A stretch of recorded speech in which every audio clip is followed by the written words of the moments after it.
And if you're outside of that sequence line, you can see further down it. You can see things coming. And also, if you have a projected agenda and you can access these secret societies that know the projected agenda, then you can write prophetic novels about the future that turn out, with hindsight, to be incredibly accurate, because they're not novels. You knew what the plan was. And like I said ages ago today, if you know the plan and nothing intervenes to stop the plan, you can predict the future. And so they can if you lock into this timeline, this sequence line, through inner secret societies, you know what's coming. And one of those secret societies is the Fabian Society, which has based in London, of course, and it has the logo of the wolf in sheep's clothing. I mean, giving it away or what? And interestingly, here you go, Tony Blair, he's Fabian. If there's ever a half-truth in a Blair speech, it's a typing error. And people have said to me over the years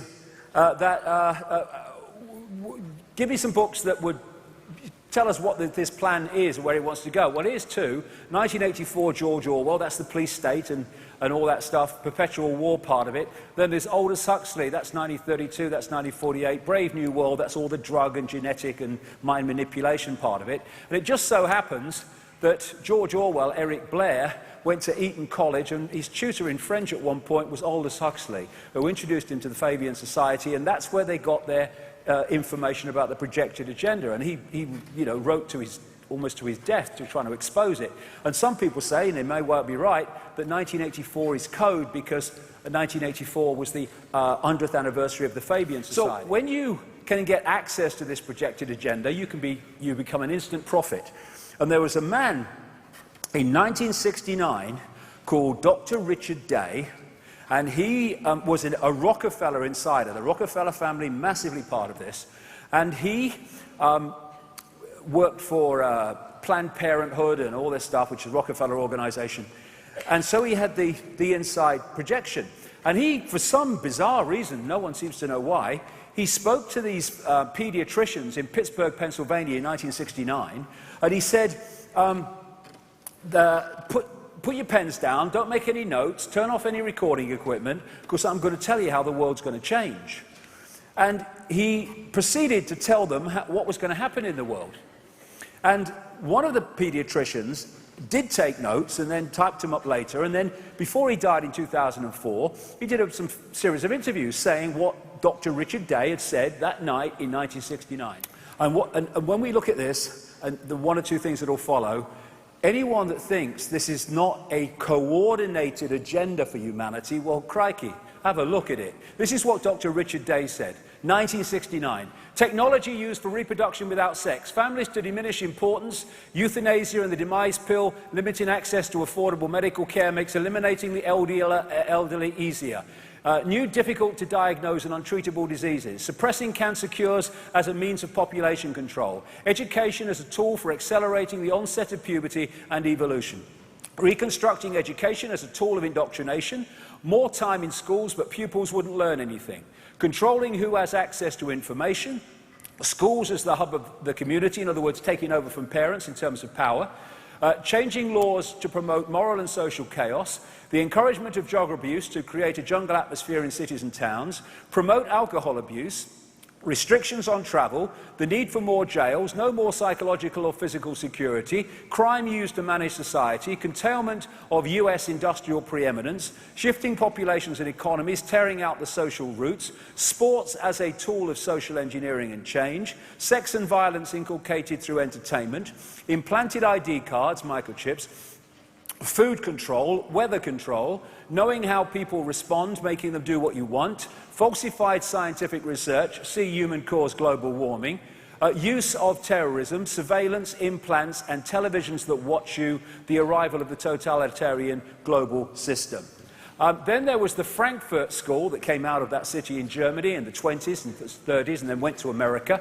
And this was their wish list all that time ago. The creation of racism offences, continual change to create confusion, the teaching of sex to children, huge immigration to destroy national identity, the promotion of excessive drinking, emptying the churches, undermining anything that is socially cohesive, legal system with bias against victims of crime, dependency on the state or state benefits, control or dumbing down of the media, encouraging the breakdown of the family. Now, this was a document dated 1979 that came to light in the 1980s called Quiet Weapons for Quiet Wars, and it was a manual from inside government agencies explaining how you collectively social engineer and manipulate the population. And this is some of the things that it said. Media. Keep the adult public attention diverted away from the real social issues and captivated by matters of no real importance. Media? What? Schools. Keep the young public ignorant of real mathematics, real economics, real law and real history. Entertainment. Keep the public entertainment below a 6th grade level. Work. Keep the public busy, busy, busy with no time to think back on the farm with the other animals. It also said, keep the public ignorant and you have less public organisation. Create preoccupations and you lower defences. Attack the family unit, what a recurring theme that is in all of them, and you control the education of the young. Give out less cash and more credit and you trigger more self-indulgence and social engineering data. Encourage social conformity and you make programming easier. Minimise protests about tax and you maximise the input of personal economic data while minimising enforcement problems. Stabilise consent and you stabilise control. Tighten control of variables, like individuality I've said here, and you have greater predictability. Maximise control and you minimise resistance to control. Collapse the currency and you destroy faith in a country and each other, all of which are happening. Control of perception, that's what social engineering is. And this, again, is the paddle stores, because I'm going to put together a series of dots here relating absolutely to the society and the world we're living in today, to show that it's all coordinated and all these things actually are happening at one unit with one force behind them. As they say, the truth will set you free, but first it will piss you off. And that's the part when you start learning what the world's like. So, here's some coordinates. How do they do it? How do they do it? How do a few manipulate billions of people? Well, the Round Table Secret Society started in Britain. The first head of it was Cecil Rhodes, who was the front man for the House of Rothschild. They created the Royal Institute of International Affairs in London in 1920. Watch the think tanks as one of the massive ways that they manipulate. Council on Foreign Relations came in 1921 in America, still massively influential in American foreign policy.